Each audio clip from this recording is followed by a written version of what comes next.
Hello students, how are you? कैसे हैं आप लोग? अच्छे होंगे। इससे पहले हमने एक वीडियो आपको दिया है कक्षा 10वीं का। अध्याय का नाम था प्रकाश, परावर्तन और अपवर्तन। ठीक है, उसमें हमने पहले वाले वीडियो में प्रकाश क्या होता है उसके बारे में बात करी थी। प्रकाश का परावर्तन क्या होता है बहुत अच्छी से हमने समझा था कि प्रकाश का परावर्तन क्या होता है, उसके कौन कौन से नियम होते हैं और वो नियम किस तरीके से याद किए जाते हैं, इसके ऊपर हमने बात करी थी। और समतल दर्पण का जो प्रतिबिंब बनता है उस प्रतिबिंब की क्या क्या विशेषताएं होती है, उनमें से कुछ विशेषताओं पर हमने चर्चा करी थी कि 3-4 विशेषताएं हमने आपको बताई थी। मुझे ऐसा रिस्पांस मिला है कि वो वीडियो आप लोगों को बहुत अच्छा लगा है। और जो फिजिक्स है, जिसको मैं हमेशा बोलता हूँ एंजॉय द फिजिक्स के मज़े लीजिए और फिजिक्स को आप मज़े से पढ़िए, आपको बहुत मज़ा आएगा दोस्तों। तो ये जो आपका चैप्टर है ये भी बहुत ही बढ़िया चैप्टर है। इसमें आपको याद रखने वाली कोई चीज़ नहीं है, आप समझते जाइए और इस चैप्टर में आगे बढ़ते जाइए। आपको फिजिक्स के अंदर बहुत इंटरेस्ट आने लगेगा, बहुत रुचि आने लगेगी। बहुत ही रोचक चैप्टर आपका है प्रकाश। लेकिन आज का वीडियो स्टार्ट करूं उससे पहले, यदि आप लोगों को पिछला वीडियो भी पसंद आया हो और आगे और आप इसी प्रकार के वीडियो अगर देखना चाह रहे हो और मैं अगर ये वीडियो आगे और बनाऊं इस प्रकार के, तो उसके लिए ज़रूरी है कि आप इस चैनल को सब्सक्राइब करें और लाइक करें, कमेंट बॉक्स में कमेंट अवश्य करें।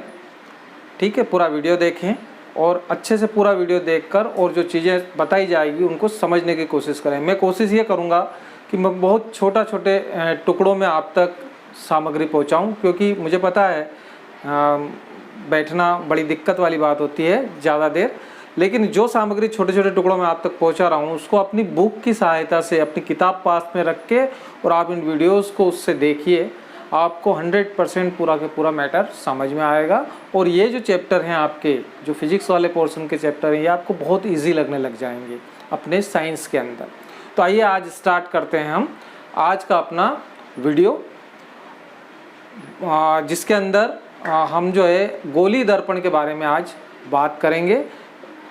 लेकिन मेरी बात आप ध्यान रखिए, चैनल को सब्सक्राइब जरूर करिए। हमने इससे पहले बात करी थी समतल दर्पण की। मैंने कहा था समतल दर्पण है, उसका प्रतिबिंब बन रहा है। बहुत सारे एग्जांपल्स आपको दिए थे कि आप अपना चेहरा देख रहे हैं, कांच के अंदर देखेंगे कैसा है, क्या है, कहाँ उसका प्रतिबिंब बनेगा। फिर मैंने कहा था हम इसको थोड़ा सा टेढ़ा मेढ़ा कर देंगे, यहीं से हमारा वीडियो ख़त्म हुआ था कि हम उसको थोड़ा सा टेढ़ा मेढ़ा कर देंगे। तो चलिए आज बात करते हैं हम कैसे टेढ़ा मेढ़ा करते हैं उसको हम। तो क्या किया जाता है इसके अंदर कि कांच का एक खोखला गोला लिया जाता है, पूरा एक बॉल नुमा, जैसे ये बॉल होती है ना हमारे पास में, इस टाइप के, जैसे ये बॉल है, इस बॉल के सरीका अगर अपन कांच का गोला ले लें पूरा, जो खोखला हो बिल्कुल, उस खोखले गोले को हम किसी भी एक साइड को उसको काट दें। एक साइड को हम क्या करें, काट दें उसकी एक साइड को काट दें। तो काटने के बाद में जो भाग हमारा बच जाता है, कांच का खोखला गोला लेकर उसको यदि काट दिया जाए तो काटने पर उसका एक भाग जो है वो ले लिया जाए और उस भाग की भीतरी या बाहरी पृष्ठ पर, या तो भीतरी पृष्ठ या बाहरी पृष्ठ, 2 पृष्ठ होंगे उसके, दोनों पृष्ठ या तो भीतरी पृष्ठ या बाहरी पृष्ठ में से किसी एक पृष्ठ पर पॉलिश कर दी जाए। तो एक पृष्ठ पे पॉलिश कर दी तो दूसरा आपका जो पृष्ठ है वो परावर्तक पृष्ठ बन गया, अर्थात वहाँ से प्रकाश का परावर्तन हो सकता है। तो इस प्रकार का जो दर्पण प्राप्त होगा जिसके अंदर परावर्तक पृष्ठ क्या हो जाएगा, गोल परावर्तक पृष्ठ हो जाएगा। क्यों हो जाएगा? क्योंकि हमने उसको कांच के खोखले गोले में से काटा है। कांच के खोखले गोले में से सपोज करें कि ये आपका कांच का खोखला गोला है, ये आप कांच का एक गोला है जो मैंने अभी बाल आपको बताई है, ये है। अब इसको मैं कह रहा हूँ कि इसको आप काट दो। कहाँ से काट दो? कहीं से भी एक भाग इसका काट दो। मान लीजिए यहाँ से काट दिया आपने, इसको काट दिया तो ये वाला भाग तो ऐसा बच गया आपका और इधर वाला भाग आपका ये बच गया। तो हम इस छोटे वाले भाग को ले लेते हैं, ये वाला भाग जो इधर वाला भाग था इसको हमने ले लिया, इसको इस भाग को हमने ले लिया। अब इस भाग को लेने के बाद में हम कह रहे हैं कि दो कंडीशन बन सकती है, या तो इस भाग को हम क्या करें, इसकी भीतरी पृष्ठ, ये भीतरी पृष्ठ है, ये बाहरी पृष्ठ है, तो या तो इसके भीतरी पृष्ठ पर पॉलिश कर दें, मतलब यहाँ पर पेंट कर दें, है ना। या दूसरी कंडीशन क्या है कि यही आपका पृष्ठ है, ये कटा हुआ भाग है ऐसा, ये भीतरी पृष्ठ है, ये बाहरी पृष्ठ है ना, ये भीतरी पृष्ठ है, ये बाहरी पृष्ठ है, तो ये भीतरी पृष्ठ पे पॉलिश कर दी तो ऐसा बन गया। अगर बाहरी पृष्ठ पे पॉलिश कर देंगे तो कैसा बन जाएगा, ये बाहरी पृष्ठ पर पॉलिश कर दी तो ऐसा बन गया। तो भीतरी पृष्ठ पर जब पॉलिश करी तो परावर्तक पृष्ठ कौन सी हो गई, अब यहाँ तो पॉलिश कर दी तो इधर से तो प्रकाश परावर्तित होगा नहीं, प्रकाश कहाँ से परावर्तित होगा, इससे परावर्तित होगा, तो ये कौन सी, ये क्या कहलाएगा आपका परावर्तक पृष्ठ, परावर्तक पृष्ठ, है ना। ऐसे कैसे, ये वाला जो टुकड़ा है इस टुकड़े को अपने क्या करा, बाहर की पृष्ठ पे पॉलिश कर दी, तो अब परावर्तक पृष्ठ कौन सी हो गई, अंदर वाली, तो ये वाला आपका क्या कहलाएगा, परावर्तक पृष्ठ, परावर्तक पृष्ठ। तो पहले तो ये क्लियर हो जाना चाहिए भैया कि परावर्तक पृष्ठ किसको, जहाँ से प्रकाश टकरा के और परावर्तित हो सकता है। तो दो पृष्ठ होते हैं, भीतरी पृष्ठ और बाहरी पृष्ठ, भीतरी पृष्ठ और बाहरी पृष्ठ। एक पृष्ठ पे पॉलिश कर दो तो दूसरी से, मान लीजिए इस पे भीतरी पृष्ठ पे पॉलिश करी तो परावर्तक पृष्ठ बाहरी उभरा हुआ हो गया, इस पे बाहरी पृष्ठ पे पॉलिश करी तो परावर्तक पृष्ठ दबा हुआ हो गया, ठीक है। तो जो उभरा हुआ परावर्तक पृष्ठ होगा इसको हम नाम दे देते हैं उत्तल, उत्तल, जिसका तल उभरा हुआ हो, परावर्तक पृष्ठ जिसका उभरा हुआ हो, जिसका परावर्तक पृष्ठ क्या हो, उभरा हुआ हो, वो उत्तल। ये दर्पण तो बन गया पर इसका नाम हो गया उत्तल दर्पण। क्यों उत्तल दर्पण हो गया, क्योंकि इसका परावर्तक पृष्ठ उभरा हुआ है, उभरा हुआ है ना, उभरा हुआ। सेठ जी की तोंद होती है ना उभरी हुई है, सेठ जी का पेट निकला हुआ होता है, देखा होगा ना तुमने। तो सेठ जी का पेट जहाँ जहाँ आएगा वहाँ पे वो उत्तल होगा, उसका तल उभरा हुआ, तो उत्तल दर्पण हो गया। जहाँ परावर्तक पृष्ठ दबी हुई है, देखो यहाँ दबी हुई है बेचारी, कुपोषण का मरीज, पेट अंदर दबी हुई जो होती है उसको बोलते हैं अवतल। अवतल का मतलब होता है, अव का मतलब होता है दबा हुआ। इसको यदि थोड़ा सा आप इंग्लिश में जाएंगे तो कॉनकेव बोलते हैं, कॉनकेव। केव का मतलब होता है गुफा, है ना, मतलब दबी हुई, जो अंदर की तरफ घुसी हुई हो। तो इसका जो परावर्तक पृष्ठ है वो कहाँ है, दबा हुआ है, अंदर की तरफ है, इसलिए उसको बोल देंगे, ऐसे दर्पण को हम बोल देंगे अवतल, अवतल दर्पण, अवतल दर्पण। तो अवतल दर्पण में क्या होता है भैया, तो परावर्तक पृष्ठ जो है दबी हुई होती है। उत्तल दर्पण में क्या होता है, तो कि परावर्तक पृष्ठ जो है या परावर्तक सतह जो है वो उभरी हुई होती है, सेठ जी के पेट की तरह। अवतल दर्पण में क्या होता है, तो परावर्तक पृष्ठ दबी हुई होती है, किसी कुपोषण के मरीज की तरह। अब आपस में तुम्हारे जो लड़के हो उनका ही नाम रख लो, किसी की तोंद निकल रही हो तो क्या बोल दोगे, ये तो उत्तल दर्पण जैसा।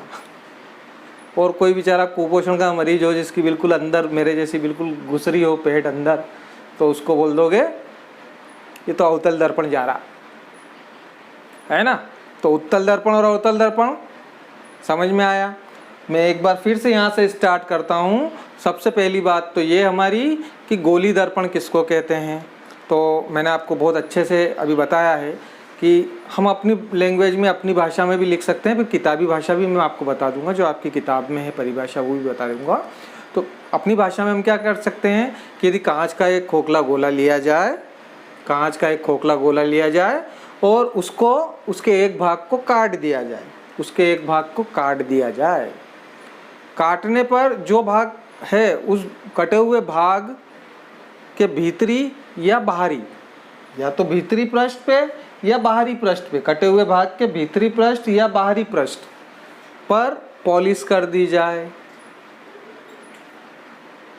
कांच का खोखला गोला लिया, उसको काटा, काट के और उसकी भीतरी जो कटा हुआ भाग है उस कटे हुए भाग के भीतरी या बाहरी पृष्ठ पर पॉलिश कर दी जाए तो प्राप्त दर्पण गोली दर्पण कहलाता है। नाम गोली क्यों पड़ा? क्योंकि जो इसकी परावर्तक सतह है ये गोल है, जो परावर्तक सतह है ये गोलाई में आ रही है ना, ऐसे समतल नहीं है, गोल है, इसलिए इसको गोली दर्पण कह दिया। दर्पण तो यही सही, दर्पण तो है ही, पर इसकी परावर्तक सतह इधर से भी देखो आप या इधर से भी देखो तो गोल है, इसलिए इसको गोली दर्पण कह दिया। तो गोली दर्पण की परिभाषा में हम दोनों चीज़ें लिख सकते हैं। क्या चीज़ लिख सकते हैं? ये भी लिख सकते हो आप कि कांच का एक खोखला गोला उसको काटा जाए और उसके भीतरी या बाहरी पृष्ठ पर पॉलिश कर दी जाए तो प्राप्त युक्ति को गोली दर्पण कहते हैं, प्राप्त दर्पण को गोली दर्पण कहते हैं। या दूसरी जो आपकी किताबी भाषा है, किताबी भाषा में एक लाइन में परिभाषा आपकी दी हुई है उसको कि ऐसा दर्पण जिसका परावर्तक पृष्ठ गोली हो गोली दर्पण कहलाता है। ऐसा दर्पण जिसका परावर्तक पृष्ठ गोली हो गोली दर्पण कहलाता है। क्लियर? मैंने दोनों परिभाषाएं यहाँ लिख दी है। देखिए आप, गोली दर्पण, कांच के खोखले गोले को काटकर एक पृष्ठ पर पॉलिश कर दी जाए तो दूसरे पृष्ठ से प्रकाश का परावर्तन होने लगता है। इस प्रकार के दर्पण को गोली दर्पण कहते हैं। ये वाला जो चीज़ है ये, ठीक है। ऐसा दर्पण, या फिर परिभाषा दूसरी जो आपकी बुक के अंदर है ये भी लिख सकते हैं, ऐसा दर्पण जिसका परावर्तक पृष्ठ गोली हो गोली दर्पण कहलाता है। अब ये गोली दर्पण दो प्रकार के हो गए, है ना, ये भी आपको क्लियर कर दिया मैंने हाथों हाथ। गोली दर्पण दो प्रकार के हो गए, एक आपका हो गया उत्तल दर्पण, उत्तल दर्पण, दूसरा आपका क्या हो गया अवतल दर्पण, अवतल दर्पण। अब उत्तल दर्पण किसको कहेंगे, अवतल दर्पण किसको कहेंगे? अरे सर अभी तो बताया आपने, सेठ जी की तोन को हम उत्तल कहेंगे और कुपोषण के मरीज को हम अवतल कहेंगे, है ना, यही बताया। ऐसा तो है, सही बात है, तो समझने के लिए बताया है, परंतु ऐसा लिखना नहीं है तुमको सेठ जी की तोन को हम क्या कह देंगे उत्तल कह देंगे, ऐसा नहीं। उत्तल के लिए हम क्या बोलेंगे? उत्तल में क्या है? परावर्तक पृष्ठ क्या है? उभरी हुई है, तो जिसमें परावर्तक पृष्ठ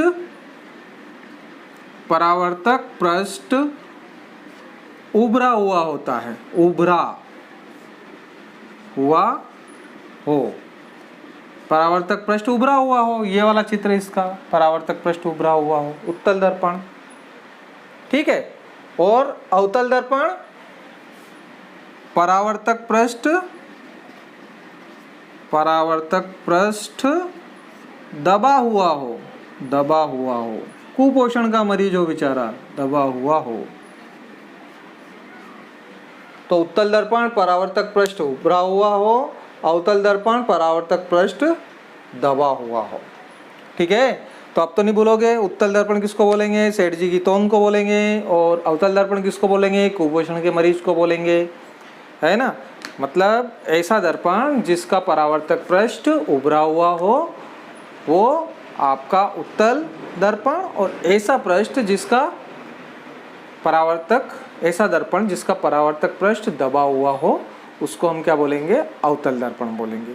अब ये तो आपकी हो गई उत्तल दर्पण और अवतल दर्पण की बात।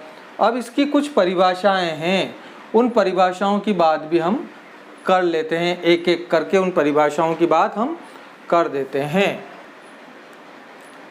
देखिए अब हमने कुछ परिभाषाओं पे बात करना है ना। जैसा कि अपन ने पहले जो है गोली दर्पण की बात करी है, इस गोली दर्पण की कुछ परिभाषाएं हैं, टर्म हैं जो बहुत ज़रूरी है समझना, क्योंकि ये अधिकतर बच्चे 12वीं तक आते हैं और 12वीं में भी ये सब चीज़ें हैं। तो अगर 12th वाले बच्चे भी देखें, अगर उन्होंने 10th में ये चीज़ नहीं समझी है तो वो ये इनका बेसिक है, तो 12वीं के भी काम का ये वीडियो हो सकता है। 12th के अंदर भी अगर बेसिक क्लियर नहीं है तो ये 10th में जो बेसिक है ये 12th में आगे बढ़ता है।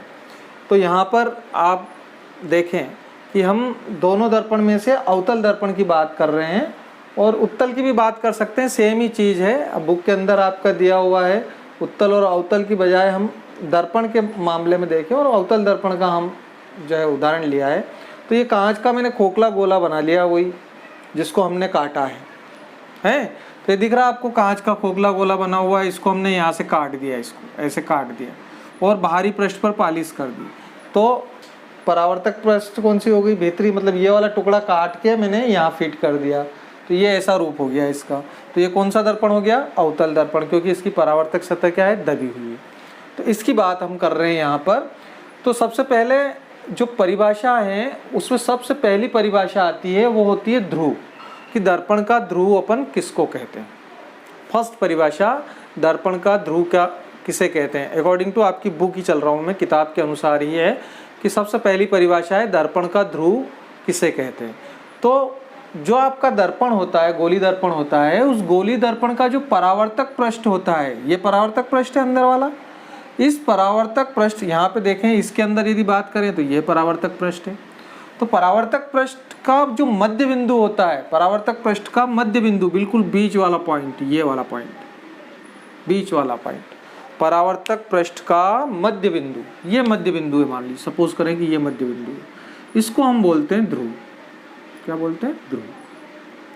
क्या परिभाषा हुई, किसी गोली दर्पण के परावर्तक पृष्ठ के मध्य बिंदु को ध्रुव कहते हैं। क्लियर। यहाँ भी बात करें तो मान लीजिए आपका ये आपका परावर्तक पृष्ठ का मध्य बिंदु है, तो इसको हम बोल देंगे ध्रुव। इसको पी से बताते हैं जनरली, इस पॉइंट को कैसे बताते हैं, पी से, पी से बताते हैं इसको। पी मीन्स पोल, पोल मतलब ध्रुव। ध्रुव क्लियर हुआ। ध्रुव की परिभाषा, किसी भी गोली दर्पण के परावर्तक पृष्ठ, ये परावर्तक पृष्ठ है, इस परावर्तक पृष्ठ के मध्य बिंदु को ध्रुव कहते हैं।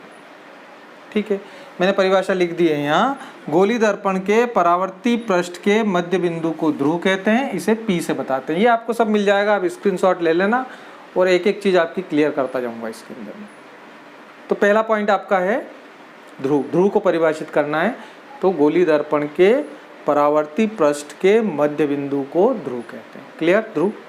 ठीक है, अब दूसरा जो पॉइंट आपका दिया हुआ है वो है वक्रता केंद्र, कि वक्रता केंद्र किसको कहेंगे। तो देखिए, गोली दर्पण जिस खोखले गोले का भाग होता है, जिस गोल बाल में से अपन ने काटा था ना, तो उस गोले का जो केंद्र होता है, जिसमें से हमने काट के उसको अलग कर दिया है, उस गोले का जो भाग होता है उसके केंद्र को, मान लीजिए आपका ये गोला था, ये पूरा जिससे हमने इसको काट के अलग किया था, तो इसका जो केंद्र है वो, इसका केंद्र कहाँ है गोले का, यहाँ पर। इस केंद्र को, इस गोले के इस केंद्र को हम क्या बोलेंगे, उसका वक्रता केंद्र। अब इसका कहाँ आएगा, ये करीब करीब यहाँ आएगा, है ना, इसको अपन सी से बताते हैं, वक्रता केंद्र सी। सी बात समझना आप, वक्रता केंद्र किसको कह रहे हैं हम, दर्पण तो ये है, अब ये दर्पण से तो बहुत दूर है, लेकिन ये इसको अगर हम पूरा बनाए तो ऐसा गोला बनेगा, ऐसा गोला बनेगा, या और इसको थोड़ा ज़्यादा दूर लग रहा हो तो पास में ले लीजिए, यहाँ ले लीजिए, ये सी। तो वक्रता केंद्र, दर्पण का वक्रता केंद्र किसको बोलेंगे, कि गोली दर्पण जिस गोले का भाग होता है उस गोले के केंद्र को दर्पण का वक्रता केंद्र कहते हैं। ठीक है, गोली दर्पण जिस गोले का भाग होता है उस गोले के केंद्र को उस दर्पण का वक्रता केंद्र कहते हैं। बात समझ में आ गई। तो ये वक्रता केंद्र, इसे सी से बताते हैं हम। तो वक्रता केंद्र की परिभाषा हमने लिख रखी, गोली दर्पण जिस खोखले गोले का भाग होता है उस गोले के केंद्र को दर्पण का वक्रता केंद्र कहते हैं, इसे सी से दर्शाते हैं। तो दो परिभाषाएं हमने क्लियर कर दी। ध्रुव किसको बोलते हैं, गोली दर्पण के परावर्तक पृष्ठ के मध्य बिंदु को ध्रुव कहते हैं। वक्रता केंद्र किसको बोलते हैं, गोली दर्पण जिस खोखले गोले का हिस्सा होता है, भाग होता है, उस खोखले गोले के केंद्र को, उस खोखले गोले के केंद्र को, जिससे काट के हमने उसको अलग कर दिया है, लेकिन उस गोले के केंद्र को उस दर्पण का वक्रता केंद्र कहते हैं। ठीक है, अगला जो है आपका वक्रता त्रिज्या।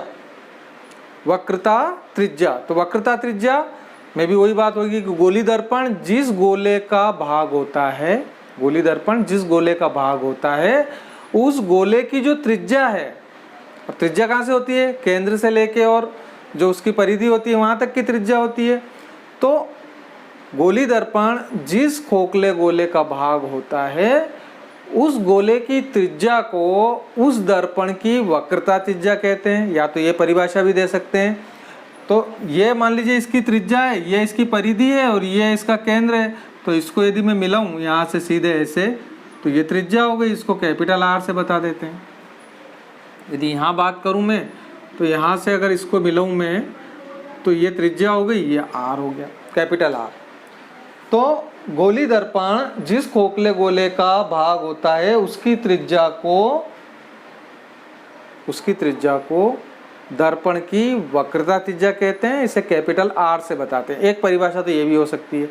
दूसरी परिभाषा यदि हम देना चाहें तो दर्पण के ध्रुव और वक्रता केंद्र को मिलाने वाली, दर्पण के ध्रुव और वक्रता केंद्र के बीच की दूरी जो रहती है, ऐसा भी कह सकते हैं। दर्पण के ध्रुव, ये ध्रुव है P और ये वक्रता केंद्र है, इसके बीच की जो दूरी होती है उसको भी हम वक्रता त्रिज्या कह सकते हैं।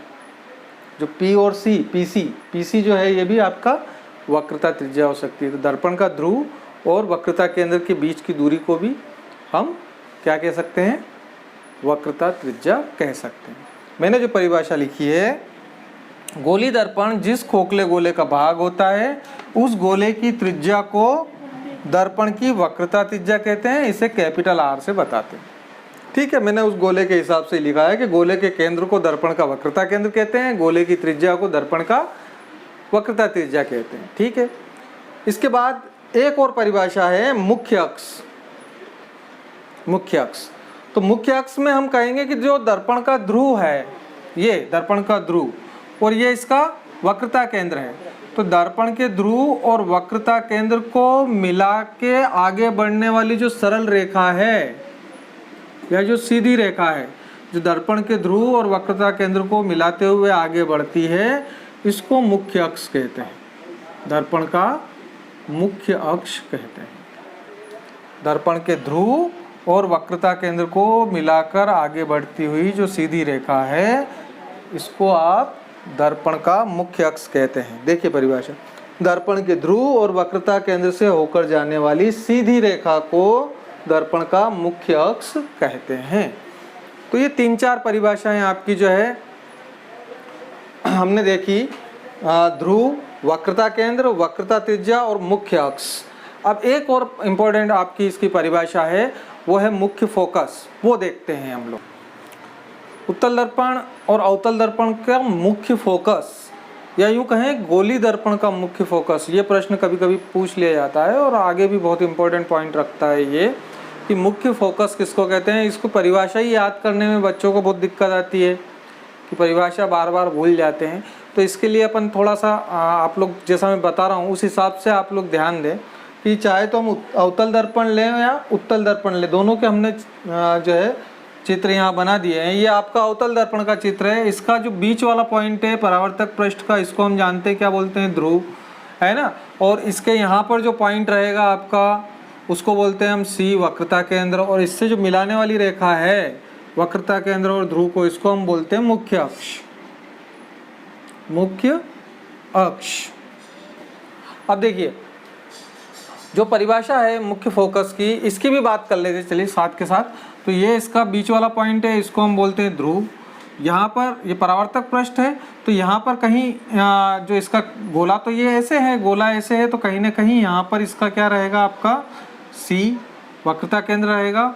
और इसको मिलाने वाली जो रेखा है ये इसका मुख्य अक्ष कहलाएगा। ये मुख्य अक्ष कहलाएगा अवतल के लिए। ये अवतल के लिए हो गया। देखिए यहाँ ध्यान रखिए, सॉरी उत्तल के लिए, उत्तल के लिए आप ध्यान रखिए कि ये जो जहाँ गोला तो ऐसे बना हुआ है, तो मुख्य जो वक्रता केंद्र है उसका वो इसके अंदर की तरफ ही आएगा, पॉलिश युक्त जिधर रहेगा उधर आएगा। जबकि ये तो सामान्य गोले से कटा हुआ, तो वो इस प्रकार से यहाँ पर आएगा। तो ये दोनों हमने मुख्य अक्ष दोनों के ड्रॉ कर दिए कि ये इनका मुख्य अक्ष रहेगा। अब हम बात करते हैं मुख्य फोकस की। तो जब कोई वस्तु दूर पड़ी हुई होती है, तो वहाँ से जो प्रकाश किरण आती है तो वो मुख्य अक्ष के समानांतर आती है। तो मान लीजिए यहाँ से कोई प्रकाश किरण आ रही है जो मुख्य अक्ष के समानांतर इसके ऊपर आपतित हो रही है। ये मुख्य अक्ष है, तो मुख्य अक्ष के समानांतर प्रकाश किरण इसके ऊपर आपतित हो रही है। एक ये बता दिए, एक और हम बता देते हैं यहाँ से, ये 2। ये दोनों प्रकाश किरण मुख्य अक्ष के समानांतर दर्पण पर आपतित हो रही है। ठीक है, जब ये इस पे आपतित होती है परावर्तक पृष्ठ पर, तो यहाँ से टकराकर और वापस लौटेगी, है ना, टकराकर वापस लौटेगी। तो ये जब टकरा के वापस लौटती है किसके अंदर, अवतल दर्पण के अंदर, कि जब कोई प्रकाश की किरण मुख्य अक्ष के समानांतर आपतित होती है तो परावर्तन के पश्चात वो मुख्य अक्ष के जिस बिंदु से होकर गुजरती है, मेरे शब्दों को याद रखना, मुख्य अक्ष के जिस बिंदु से होकर गुजरती है, यहाँ से ये यहाँ आई और यहाँ से टकरा कर ऐसे आ रही है इधर, ऐसे कैसे ये भी चली और ये भी यहाँ से टकरा कर और इसी पॉइंट पर जाके और ऐसे क्रॉस करती हुई आगे की तरफ बढ़ी। मैं फिर से बोल रहा हूँ, मुख्य अक्ष के समानांतर आती हुई प्रकाश किरण दर्पण पर परावर्तन टकरा कर और परावर्तन के पश्चात दर्पण से परावर्तित होने के पश्चात मुख्य अक्ष के जिस बिंदु से होकर गुजरती है, गुजर रही है पक्का, इस बिंदु को अवतल दर्पण का मुख्य फोकस कहते हैं। यदि खाली अवतल दर्पण की बात करें हम, तो अवतल दर्पण की बात करें तो मुख्य फोकस की परिभाषा क्या होगी अवतल दर्पण की, कि अवतल दर्पण के मुख्य अक्ष के समानांतर आती हुई प्रकाश किरण दर्पण से परावर्तन के पश्चात मुख्य अक्ष के जिस बिंदु से होकर गुजरती है, यहाँ से होकर गुजर रही है मुख्य अक्ष के इस बिंदु से, उस बिंदु को अवतल दर्पण का मुख्य फोकस कहते हैं। करेक्ट, ये बात करी मैंने कहा कि अवतल दर्पण की। अब हम बात कर लेते हैं उत्तल दर्पण की। अब उत्तल दर्पण की पोजीशन जरा अलग है, शेप अलग है उत्तल दर्पण का, तो परिभाषा तो वही रहेगी लेकिन थोड़ा सा अंतर आ जाएगा और चित्र में भी थोड़ा सा अंतर आ जाएगा। देखिए यहाँ मैं दूसरा पेन ले लेता हूँ तो आपको क्लियर समझ में आएगा कि आपका जो मुख्य अक्ष है, मुख्य अक्ष के समानांतर इसमें भी प्रकाश किरण आएगी। ये मुख्य अक्ष है तो मुख्य अक्ष के समानांतर प्रकाश किरण यहाँ पर भी आई और यहाँ पर भी आई, मतलब दर्पण पर आएगी तो मुख्य अक्ष के समानांतर ही प्रकाश किरण दोनों में, और परावर्तन भी होगा और परावर्तन के पश्चात लौटेगी भी सही। तो ये परावर्तन के पश्चात अब ये अंदर तो जाने से रही, ये टकरा गया और इधर भी नहीं आएगी, ये टकरा के कैसे चली जाएगी, क्योंकि इनका तल ऐसा है, उभरा हुआ तल है, तो ये टकरा कर इस टाइप से निकल जाएगी इधर, और ये वाली टकरा कर और इस टाइप से इधर निकल जाएगी। तो अब ये मुख्य फोकस पे तो मिल नहीं रही, तो हम क्या करें कि इसको ऐसा माने कि ये जो प्रकाश किरण टकरा के जा रही है यहाँ से परावर्तन के पश्चात, ये वास्तव में कहाँ से आती हुई लग रही है, यहाँ से, इस पॉइंट से आती हुई हमको महसूस हो रही है। ये वाली भी जो है ये भी कहाँ से आती हुई महसूस हो रही है, यहाँ से आती हुई। तो ऐसा प्रतीत हो रहा है हमको कि टकराने के बाद में ये यहाँ से निकल के जा रही है, ये यहाँ से निकल के जा रही है। तो इसकी परिभाषा देते हुए हमें ये कहना पड़ेगा कि हमें ऐसा प्रतीत होता है? मतलब इसमें कहीं ना कहीं आपको प्रतीत वर्ड यूज़ करना पड़ेगा जब आप उत्तल दर्पण का फोकस परिभाषित करेंगे। तो ये उत्तल दर्पण का फोकस है, तो उत्तल दर्पण का फोकस जब आप परिभाषित कर रहे हो तो क्या कहना पड़ेगा कि उत्तल दर्पण के ऊपर मुख्य अक्ष के समानांतर आती हुई प्रकाश किरण परावर्तन के पश्चात, यहाँ से ध्यान रखना, यहाँ तक तो दोनों में सेम है, परावर्तन के पश्चात मुख्य अक्ष के जिस बिंदु से आती हुई प्रतीत होती है, आती हुई प्रतीत होती है। यहाँ से देख रहे हैं हम तो हमको लग रहा है यहाँ से आ रही है, तो मुख्य अक्ष के जिस बिंदु से आती हुई प्रतीत होती है उस बिंदु को उत्तल दर्पण का मुख्य फोकस कहते हैं। दोनों में बेसिक अंतर समझ में आया होगा आपको। यहाँ तो जा रही है, यहाँ क्या बोल रहे थे हम अवतल दर्पण में कि मुख्य अक्ष के समानांतर आती हुई प्रकाश किरण परावर्तन के पश्चात मुख्य अक्ष के जिस बिंदु से होकर गुजरती है, प्रतीत नहीं होती है, गुजरती है, जा रही है, तो उस बिंदु को अवतल दर्पण का मुख्य फोकस कहते हैं। जबकि यहाँ उत्तल दर्पण की जब हम बात करेंगे तो उत्तल दर्पण में हम क्या बोलेंगे कि मुख्य अक्ष के समानांतर आती हुई प्रकाश किरण परावर्तन के पश्चात मुख्य अक्ष के जिस बिंदु से आती हुई प्रतीत होती है, जिस बिंदु से आती हुई प्रतीत होती है, उस बिंदु को उत्तल दर्पण का मुख्य फोकस कहते हैं। बहुत माइनर डिफरेंस मैंने आपको बताया है। अब इन दोनों को यदि मैं एक साथ परिभाषा करूं तो वास्तव में ये और ये दोनों क्या हैं? गोली दर्पण ही है। दोनों क्या है? गोली दर्पण है। ये गोली दर्पण के प्रकार हैं, अवतल दर्पण और उत्तल दर्पण। तो दोनों की परिभाषा यदि मैं एक साथ लिखूं मुख्य फोकस की, तो कैसे लिखूंगा? तो देखिए, गोली दर्पण में मुख्य क्या बोलूँगा मैं? गोली दर्पण में मुख्य अक्ष के समानांतर आती हुई प्रकाश किरण परावर्तन के पश्चात मुख्य अक्ष के जिस बिंदु से होकर गुजरती है, तो वो किसकी बात कर रहे हैं? अवतल दर्पण की। गुजरती है या करके क्या है? जाती हुई प्रतीत होती है। होकर जाती है या जाती हुई प्रतीत होती है। यहाँ से होकर ऐसे जा रही है, ऐसा लग रहा है कि जाती हुई प्रतीत होती है। तो इसमें जाती हुई की जगह हम आती हुई लिख देंगे तो वो ज़्यादा और अच्छा हो जाएगा। आती हुई प्रतीत होती है। आती हुई प्रतीत होती है, वो उत्तल दर्पण का या गोली दर्पण का मुख्य फोकस कहलाता है। तो देखिए, ये परिभाषा दोनों की मैंने एक साथ इसमें लिखी है मुख्य फोकस की।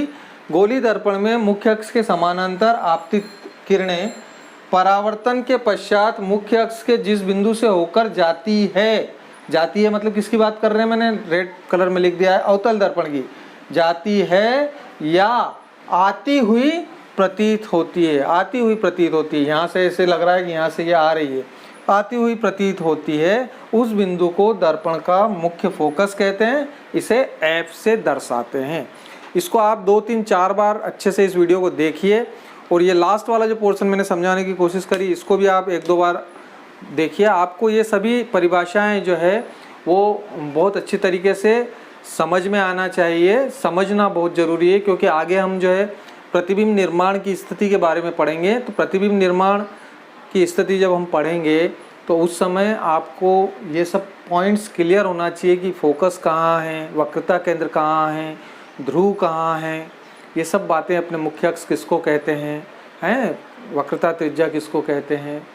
और एक और पॉइंट इसमें फोकस दूरी रह जाता है। तो फोकस दूरी आपके इसमें अपन आगे बता देंगे कि ध्रुव से लेके फोकस तक की जो दूरी होती है उसको फोकस दूरी कहते हैं। ये ध्रुव से लेके फोकस तक की जो दूरी होती है उसको फोकस दूरी कहते हैं। किसी भी दर्पण के ध्रुव से फोकस के बीच की जो दूरी होती है उसको फोकस दूरी कहते हैं, और इसको स्मॉल एफ से बताते हैं। यहाँ से यहाँ तक का जो रहता है इसको स्मॉल एफ से बताते हैं। ये फोकस दूरी है। तो ये भी आपका साथ हाथों हाथ हो ही जाता है कि ये इसको फोकस दूरी स्मॉल एफ से बताते हैं। तो ये सब परिभाषाएं आपको याद होना चाहिए। इसके बाद में जो अगला वीडियो है वो वीडियो हम प्रतिबिंब निर्माण के ऊपर लेके आएंगे। बहुत ही इंटरेस्टिंग वीडियो है। यदि ये आप, मैं फिर से बोल रहा हूँ कि यदि दोनों वीडियो आपने नहीं देखे हैं तो इससे पहले वाला वीडियो और ये वीडियो दोनों आप देखें, अच्छे से समझें, तब हम तीसरा वीडियो जो है वो देखेंगे, गोली दर्पणों द्वारा प्रतिबिंब का बनना, कि किस प्रकार से हम गोली दर्पण जो है इसमें प्रतिबिंब कैसे बनेंगे। जनरली जो 10th के बच्चे होते हैं उनके लिए थोड़ा सा टफ सब्जेक्ट लगता है, लेकिन यदि हम समझ के और इस तरीके से करेंगे तो मुझे विश्वास है कि आप लोग बहुत अच्छी तरीके से इस अध्याय को कंप्लीट करेंगे।